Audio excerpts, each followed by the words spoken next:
Febri Diansyah ya, pengacara Barwasto yang baru menjabat baru 5 hari, yaitu bekas penyidik KPK hari itu ya, atau ibaratnya pegawai KPK, dan sekarang digeledah KPK.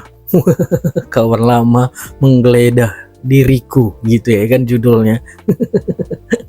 Kita lihat kali numpung membahasnya. Sebelum kita ke video, bantu subscribe dulu channel saya, belum subscribe. Tidak tunggu lama, kita ke videonya langsung, let's go. Febri Diansyah, mantan juru bicara KPK yang sekarang jadi pengacaranya Hasto, kemarin kantornya baru saja digeledah KPK. Iya. Digeledah kawan lama dia. Iya. Kawan lama menggeledah. Iya. Sakit kali tuh ya. Itulah kau Febri, kau nggak bisa kau jaga hubungan baik dengan kawan lama. Iya. Jaga silaturahmi, minimal adakan reuni. Iya. Ini nggak begitu keluar kau dari KPK, mau kau serang lagi KPK. Iya. Padahal bekas kawan lama ya. Ujung-ujungnya kau digeledah KPK. Anda kembali menyaksikan Apa Kabar Indonesia Malam. Pemirsa, kantor hukum Visi Law Office yang didirikan aktivis anti korupsi Febri Diansyah di Pondok Indah, Jakarta Selatan digeledah oleh KPK pada Rabu sore. Penggeledahan dilakukan setelah penyidik selesai memeriksa Rasa Malari Tonang, mantan Kepala Bagian Perancangan Peraturan dan Produk Hukum KPK, sebagai saksi terkait tindak pidana pencucian uang mantan Menteri Pertanian Syahrul Yassin Limpo. Pencucian uang. Rasa Mala yang turut hadir dalam proses penggeledahan ini merupakan partner dari kantor Visi Law. Dalam proses penyidikan yang masih berjalan, KPK sedang mendalami kepemilikan aset SYL yang diduga bersumber dari hasil korupsi lewat pemeriksaan sejumlah saksi. Tapi jujur aja Febri, jujur aja aku bilang sama kau ketiban sial sebetulnya. Iya. Bayangkan kalian, baru 5 hari jadi pengacara Hasto, kantornya sudah digeledah KPK. Iya. Gimana lebih lama ya? Dulu dia, udah sempat belum terima honor. Gimana uang jasa pengacara? Iya. Ini honor belum cair, kantor digeledah.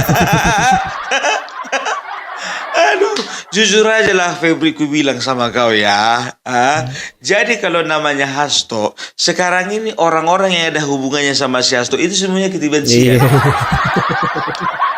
Dicurigai semua ya. Kan Harun Masiku sampai sekarang nggak tahu masih hidup atau enggak. Iya. Sekarang itu baru Deddy Sitorus, Deddy Sitorus kemarin itu baru dipolisikan dia. Iya. Gara-gara membela si Hasto. Guntur Romli, Guntur Romli baru aja dipecat jadi juru bicara PDIP. Kemarin Guntur Romli, biar tahu kalian, di acara Rakyat Bersuara, biasanya kan kalau misalnya lagi nampil, lagi ngomong, dia kan di bawahnya itu kan ada teks ya kan, Guntur Romli ya kan, juru bicara PDIP. Sekarang udah nggak lagi ya kan, Guntur Romli politisi PDIP. Semenjak dipecat dia jadi juru bicara, udah nggak nongol lagi tulisan bawahnya juru bicara PDIP. Cuman politisi. Itulah kau ya kan, kualat kau. Kemarin kau pula Guntur Romli ditantang sama Bapak Sudarsono kau untuk sumpah pocong, nggak berani kau. Ditantang si Guntur Romli sama Pak Sudarsono sumpah pocong, nggak berani dia. Ngapain dibikin lagi sumpah pocong? Masa pocong mau disumpah? Pocong mau disumpah pocong lagi? 2 kali lah dia jadi pocong. Coba kenapa pocong ku bilang ya kan? Dia kemarin berharap dari PSI masuk ke PDIP, naik karirnya.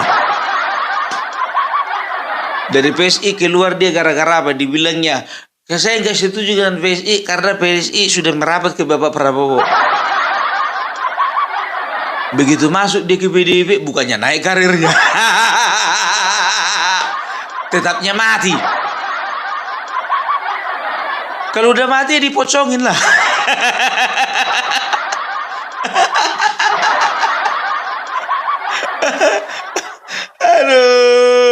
Aduh, Guntur Romli. Jadi kemarin jujur aja gue bilang, ketika PDIP lagi lobby sama Bapak Prabowo, dia diam aja. Butuh juga ya kau. Yalah. Banyak kali gayamu, alasanmu aja kemarin keluar gara-gara PSI mendekat kepada Bapak Prabowo. Bilang aja kau mau mencari tempat kapal yang lebih besar. Ngapain kau loncat ke kapal yang lebih besar kalau ujung-ujungnya kapal itu tenggelam? Lebih bagus kau naik perahu. Aduh, kembali lagi tadi ke si Febri. Kok jadi si Guntur Romli kita bahas? Sesuatu yang gak menarik untuk dibahas, kenapa dibahas?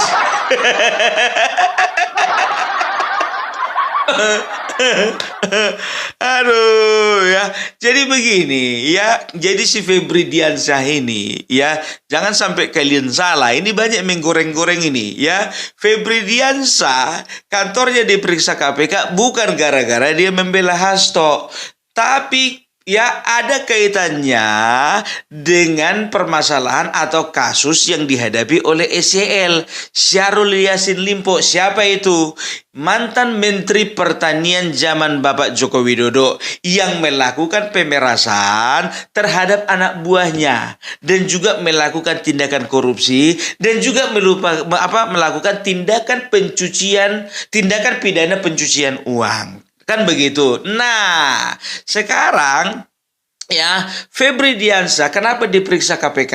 Ya, kenapa kantornya digeledah KPK? Karena kemarin ya Febri Diansyah bersama dengan teman-temannya, bersama dengan timnya menerima uang ya. Pertama 800 juta untuk penyelidikan dan 3,1 miliar untuk penyidikan ya. Jadi totalnya itu ada sekitar 3,9 miliar. Kan begitu. Nah, dicurigai KPK bahwasanya uang itu adalah merupakan hasil dari korupsi atau hasil dari pemerasan dan juga hasil dari tindakan pidana pencucian uang.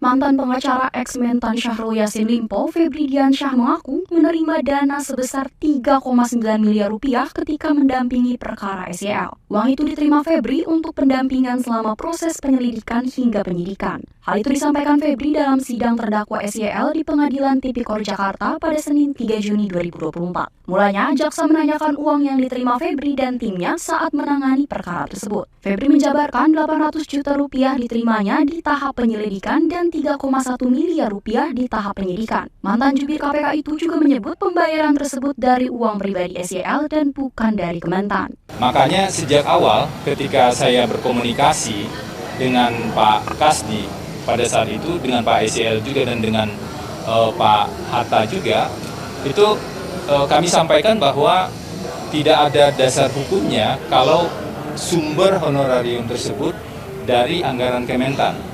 Dan karena persoalan ini adalah persoalan pribadi, maka kami menyampaikan sumbernya harus dari dana pribadi. Responnya pada saat itu, ya, sumbernya dari dana pribadi. Tidak cukup hanya dengan hal tersebut, kami juga membuatnya secara tertulis dalam perjanjian jasa hukum dan menegaskan di sana, itu salah satu prinsip integritas dalam pendampingan hukum, bahwa klien memastikan sumber pembayaran honorarium itu adalah dari sumber yang sah dan bukan merupakan hasil. Jadi kita harus bijak memilih dan memilah, bukan gara-gara masalahnya dia membela si Hasto. Kan begitu, kan seolah-olah kalau misalnya seperti itu kan seperti dipolitisasi, kan begitu. Ternyata tidak, ya terserah mereka lah, ya menggoreng-goreng itu semua yang namanya juga penggorengan. Banyaklah yang bilang ya kan, alah gara-gara membela PDIP, makanya sekarang siapa yang membela PDIP dipojokkan, disudutkan, kalau perlu dibasmi. Secara politik mungkin ya. Tapi kalau secara hukum nggak bisa kau bilang begitu, kan begitu ya. Ada lagi yang bilang ini pasti kerja Mulyono. Udah aku bilang sama kalian, apapun kejadian di bumi di Indonesia ini ya, yang jelek-jelek pasti disangkut pautkan dengan Bapak Jokowi. Iya jujur aja aku bilang, ya kan, nanti sendal kalian hilang di masjid atau di toilet umum yang kalian salahkan Bapak Jokowi. Ya kan begitu, untung aja Bapak Jokowi sudah tidak menjabat lagi, makanya terlalu bodoh orang yang menyalahkan Jokowi. Enak kali kau bilang, salahkan Bapak Prabowo tuh. Cerdas dulu kalian kalau mau menyalahkan orang lain, ya kan? Orang nggak jadi presiden kalian salah-salahkan. Kan begitu, kecuali dia digeledahnya kemarin waktu tahun 2024 sebelum Bapak Jokowi purna tugas, baru punya hak kalian untuk mengatakan ini kerja Bapak Mulyono. Itu dia. Febriansyah sendiri mengakui bahwasanya dia itu menerima uang dari Syahrul Yassin Limpo, bukan uang dari Kementerian Pertanian, tapi uang pribadi. Sekarang begini, ya kan, kalau ditanya sebetulnya, kalau misalnya kalau kau tanya contohnya sama si Syahrul, Pak, ini uang siapa Pak? Uang saya. Uang dari kementerian Pak, nggak urusanmu itu. Yang penting ini uang pribadiku. Sudah pasti kan ada surat perjanjian kan begitu kan antara Syahrul Yassin Limpo dengan tim kuasa hukumnya si Febri ini kan begitu, ya kan. Walaupun dikatakan Febri katanya dia sudah memastikan bahwasanya Syahrul Yassin Limpo mengatakan itu adalah uang pribadinya, siapa yang percaya? Kami nggak percaya. Uang pribadi. Sedangkan uang yang tersangkut paut dengan kasus TPPU Syahrul Yassin Limpo itu bisa lebih daripada 7 miliar. Lebih dari 7 miliar. Coba bayangkan kalian uang dari tindakan pidana pencucian uang itu, kemarin itu KPK sudah menyita Mercy, mobil Mercedes, harganya berapa itu? Katakanlah 1,5 miliar. Setelah itu Pajero Dakar warna putih, setelah itu rumah seharga 4,5 miliar. Selain itu juga ada tanah di beberapa lokasi, kan begitu. Nah, dari situ saja kita sudah bisa menilai, 1000 kali pun dibilang Syahrul Yassin Limpo itu uang pribadinya, itu uang pribadinya lah, merasa di uang pribadi, padahal uang negara. Dan tahu enggak kalian yang lucunya lagi, dia itu kan memeras pegawai-pegawai yang ada di Kementerian Pertanian, kan begitu. Ujung-ujungnya menuai karma, dia diperas lagi sama Firly Bahuri. Diperas Firly Bahuri dia 7 miliar. Iya kan, udah kayak gitu minta tolong dia di pengadilan. Saya ini udah tua. Apa hubungannya korupsi sama udah tua? Tahu kalian, jaksa itu menuntut hukuman sekitar 12 tahun penjara. Ternyata vonisnya oleh hakim menjadi 15 tahun penjara. Bayangkan kalian, hukumannya jadi lebih berat dan juga uang ganti ruginya juga juga semakin berat, 44,6 miliar kalau nggak salah. Nah, berarti apa fungsinya siapa ini si Febri Diansyah ini? Bukannya makin ringan hukumannya, makin berat. Makanya aku bilang, jujur aja aku bilang, bodoh kali orang tim kuasa hukumnya si Hasto ini. Diambil pengacara yang nggak pernah berhasil. Diambil pengacara yang nggak pernah menang. Terus kemarin kasusnya Sambo, bukannya menang dia, kalah juga. Jadi aku menilai begini jadinya ini menurutku ya. Jadi sebetulnya Febri ini sebetulnya kan sudah dibidik KPK karena ada sangkut pautnya menerima dana entah apapun judulnya itu, entah uang jasa kah itu, entah apa itu sekitar 3,9 miliar sebetulnya KPK sudah mencium ya bahwasannya dana itu sebetulnya adalah dana dari hasil korupsi, kan begitu. Nah, Febri pun juga sudah tahu bahwasannya dia sedang dibidik KPK, kan begitu ya. Itu pada tahun kemarin loh, masih 2024, masih baru, masih fresh, kan begitu. Nah, sekarang ya dia sengaja bergabung ya di tim kuasanya Hasto, tim kuasa hukumnya Hasto, supaya apa? Supaya ya ketika nanti satu ketika dia digeledah KPK, diperiksa KPK, dipanggil KPK ya, jadi dia punya alasan bahwasanya dia sedang diburu KPK oleh karena kasus yang menimpa si Hasto. Jadi framingnya seperti itu gitu loh ya. Jadi bukan lagi karena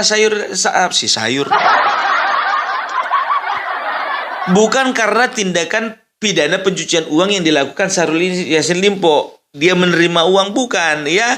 Jadi masyarakat mau di framing bahwasanya ketika saya membela Hasto, maka saya digeledah KPK. Udah terbaca permainanmu, kawan. Ya, dan juga menurut informasi yang bisa dipertanggungjawabkan ya, kalau misalnya ini apa namanya? Ini bisa dikatakan analogi sederhana. Bukan analogi sih. Ini adalah hitung-hitungan sederhananya. Kalau misalnya Febri Diansah seorang diri digeledah KPK di kantor hukumnya, wajar kalau misalnya ya ada tanda-tanda bahwasannya ada intervensi orang-orang tertentu ya yang sedang menjegal dia, yang sedang membela si Hasto, kan begitu.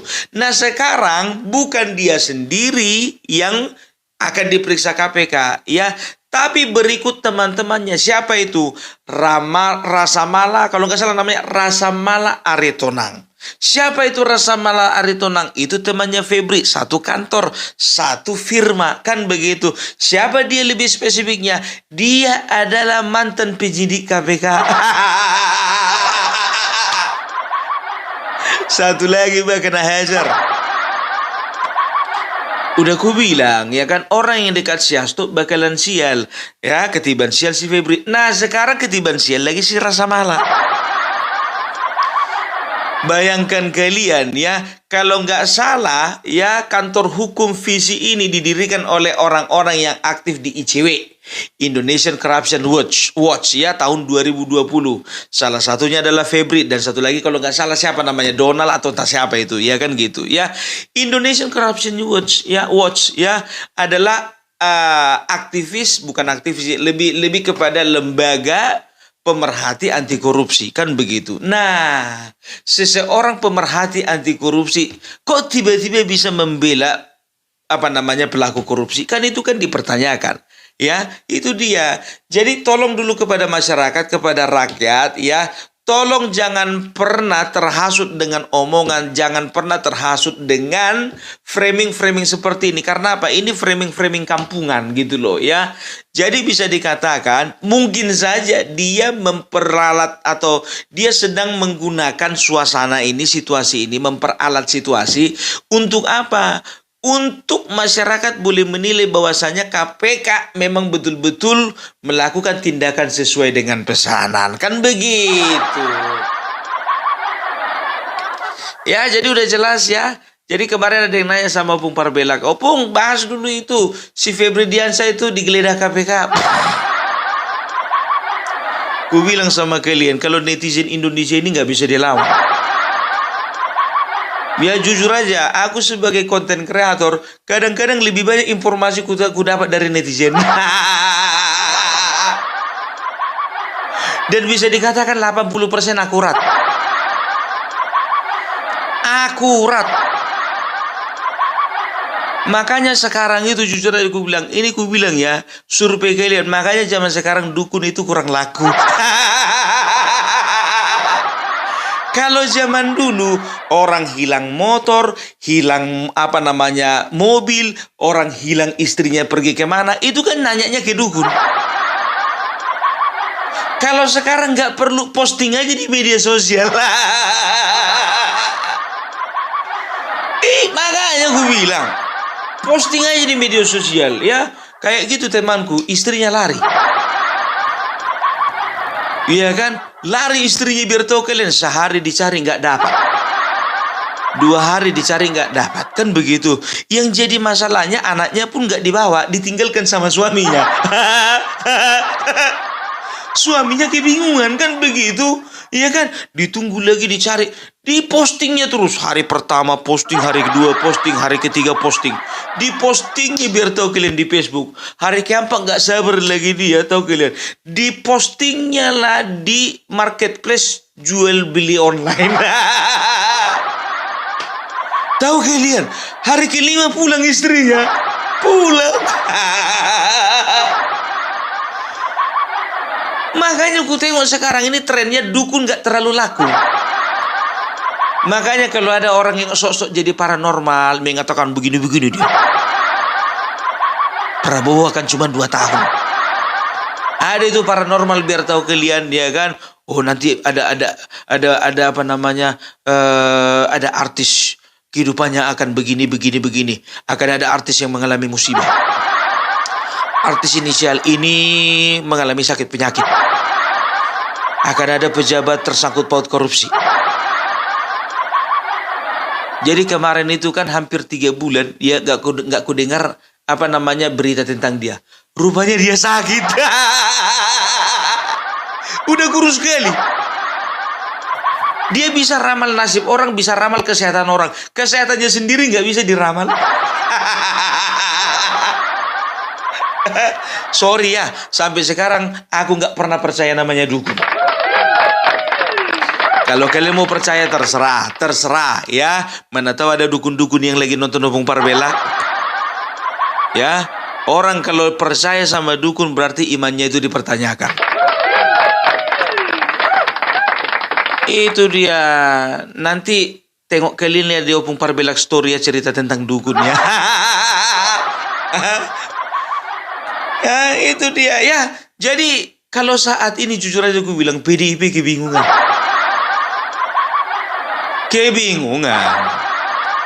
Bisa saja PDIP tidak membaca langkah-langkahnya si Febri Adriansyah, kan begitu kan? Jadi Febri Diansyah ini ya memperalat situasi, kan begitu. Nebeng dia di masalahnya si Hasto supaya terlepas dari masalahnya si SYL. Ora iso. Wenak tenan. Makanya aku bilang ya kan, sekarang begini ya, Febri dengarkan dulu Opung. Ya, tolong kau itu konsisten ya. Novel Baswedan itu seniormu juga mengatakan sangat disayangkan seorang namanya Febri yang sudah tahu bagaimana permasalahan Harun Masiku tiba-tiba membela Hasto. Pak Novel, jujur aja aku bilang ya, masalahnya sekarang dia butuh uang. Ini pekerjaan, Pak. Job. Lihat aja kemarin, Pak. Dia sempatkan jadi pengacaranya si Sambo. Coba bayangkan kalian. Kemarin pengacaranya si Sambo. Si Sambo itu Febri Diansyah, kan begitu.